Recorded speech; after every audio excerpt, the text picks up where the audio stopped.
I'm Thomas. I'm here to introduce Nebs and the Last Berry by Susi Briggs. I like when the birds go chirp, chirp, chirp, chirp, chirp. Hello, I'm Susi Briggs and I'm the author of Nebs, and we have a new book, Nebs and the Last Berry. That came out just before Christmas last year. But I'm going to read you both today. These stories were written by myself in Scots language. This one was shortlisted for Scots Bairns Book of the Year, and they were both beautifully illustrated by the wonderful Ruthie Redden and published by Curlytail Books, based in Wigtonshire. So, without further ado, shall I read you the first book and introduce you to Nebs himself? Now, Nebs is Jack Frost, and he's called Nebs because he nips your nib. And most people, when I tell them that, they go, "What?" Of course, that's why he's called that. I'm going to play a bit of music in the background, this music was produced and composed by Alan McClure, who also has a book out called Callum in the Mountain. He's an awfully clever man. But here's the music that goes with Nebs.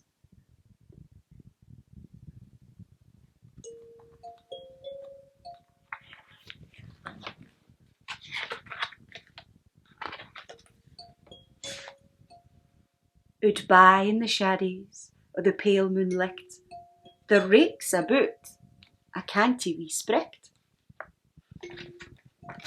Wi' his cauld breath and his poke fu' skinkles, he garbs a' things wi' a licksome prinkle. Noo mebbe's you've seen him diddle-daddling oot in the crumpshy snaw.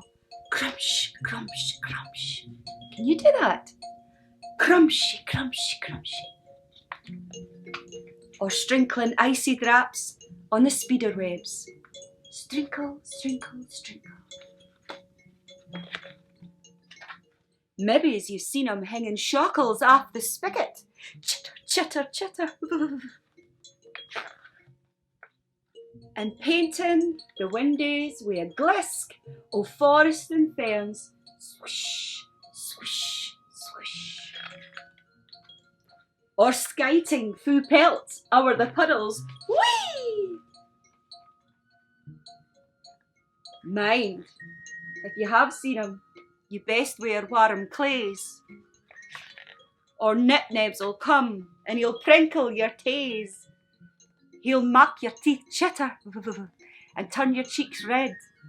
He'll tug at your lugs and he'll nip at your neb. So come away in and get nice and cosy and sit by the fire, and I'll tell you a story. And the story is the second book. And if I had been at the Big Dog Festival this year, like as planned, I would have been showing you this one specifically. So this is Nebs and the Last Berry. And remember, each book has beautiful pixies hiding in them. The foreword in this book was written by Gary Lewis, who loves all nip-nebbery things.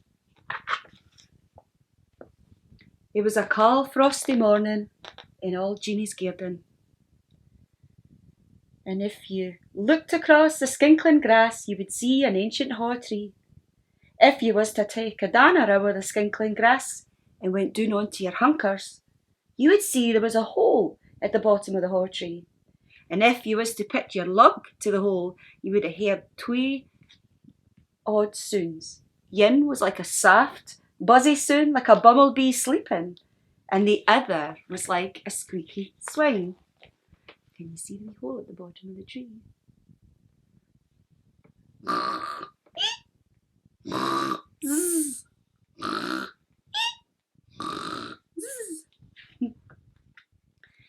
If you was even more curious, you would close yin of your een, like this, and hear a peery look into the hole with the other.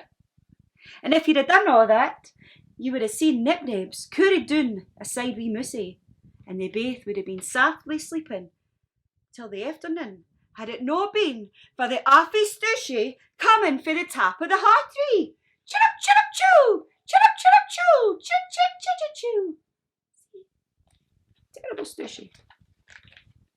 Nebs woke first and lay there thinking he would wait it out and see if the birds would calm down, but they didn't. Nebs opened his een and listened properly. He kent the language of all the animals and he understood bird song, and this is what he heard.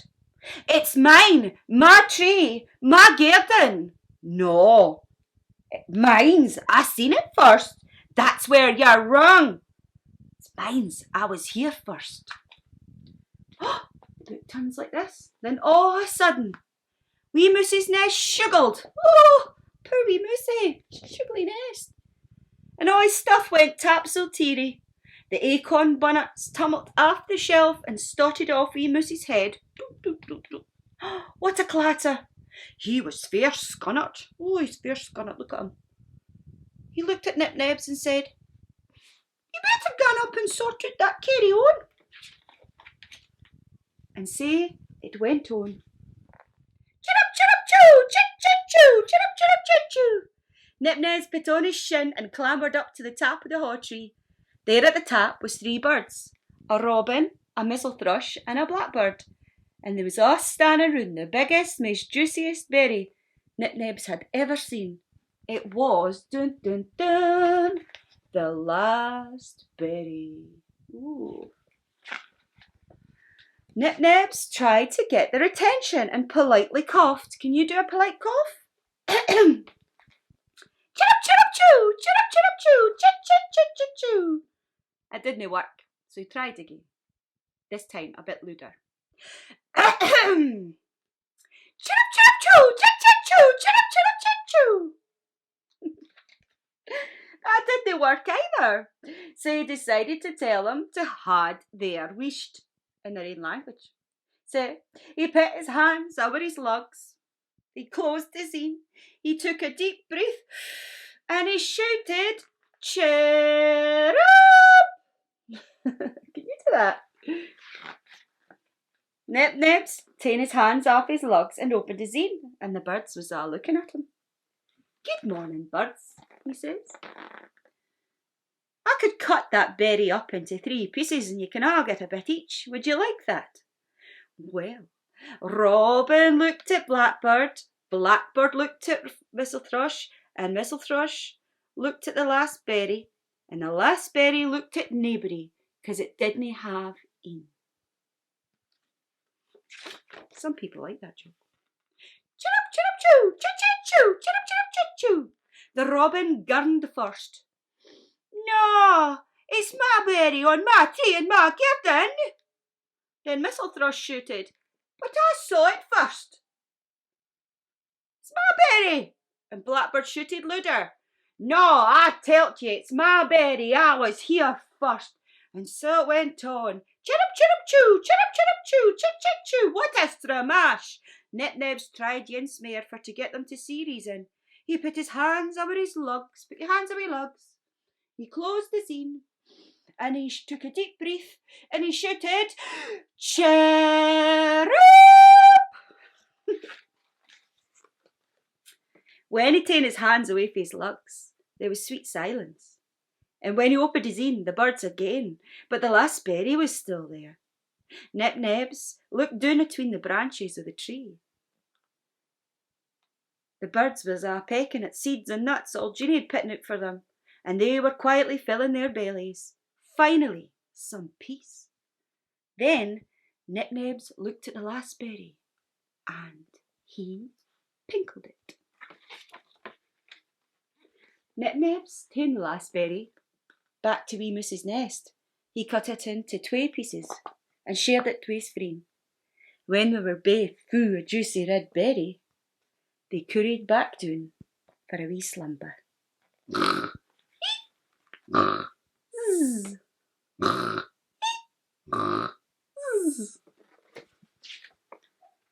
And the moral Oh, the story is, if you dinna share nice, you micht get nothing at all. So, that's the stories. And that last story was inspired by my mother telling us 4 ways, if we didn't share nice, you might get nothing at all. So that's how that story came out. I've got something to show you. Look, I want you to meet my friends, the pixies. Oh, jinx, where have they gone? Do you know what? I think they've jumped out the bag and they're hiding around me somewhere. Can you see them? Can you see them? I'm going to have a look. Oh, there they are. Here you, come here. What are you saying? Look. Here's my wee pixie from the story. And this shin's called shaddies. Do you ken what shaddies mean? Shaddies are shadows. And the word shin, that was in this story here. Nip Nebs and the last berry. The word shin. Nip Nebs put his shin on. It's no your shin like your leg shin. And it's no your chin. It's your shoes. It's a Scots word for shoes. Maybe next time you put your shoes on, you'll say, I'm putting my shin on. Okay, you can go back in the bag. Here we go. There's another one.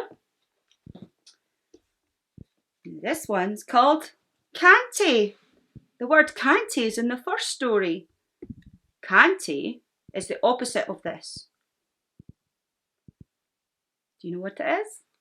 Canty is the word for happy. And wished, that was in the second story. Wished means shh.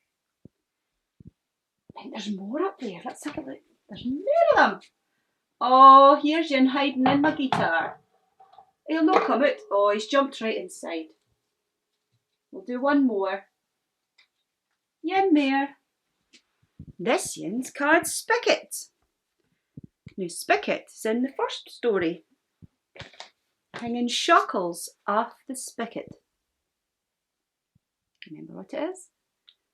Spigot is the tap. I'll show you.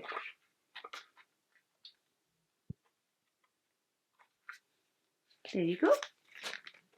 Hanging shackles off the spigot.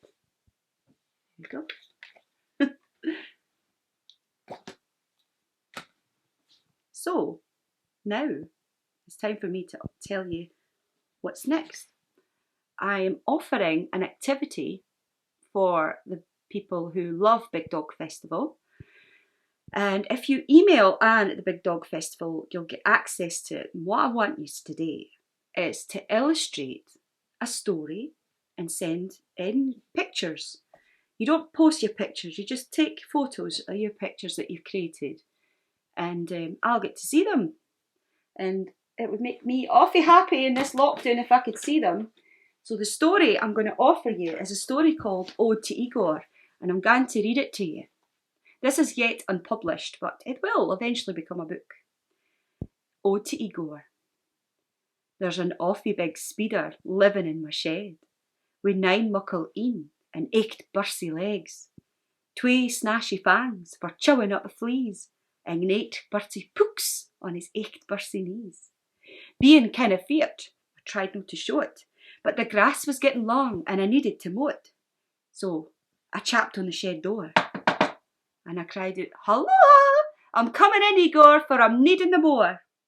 Igor shouted back, "Ah, nae bother, hen, dinna you fear me. I'm just hanging on my web, wrapping up my tea. So now I dinna fash mysel about Igor in my shed, with his 2 snashy fangs and his 8 bursy legs. I'm no feared to beasties, so I gave him a wee name. I gave him a voice to talk with too. It's a fabby wee game. All beasties like to hae a richt good blether. They mostly sit and gab about gardening and the weather. Igor and me are friends, and always will be. He just minds his own business, catching fleas for his tea. I've beastie friends our in my garden and my shed, where bides Mary the Slater, Igor the Speeder, and an earwig I call Fred." So you can have that story to illustrate at home. And we'll sort that out with the big dog people. So hope you're all staying safe. Be as happy as you can be, okay? And look after each other. Be kind. Lots of love. Bye-bye.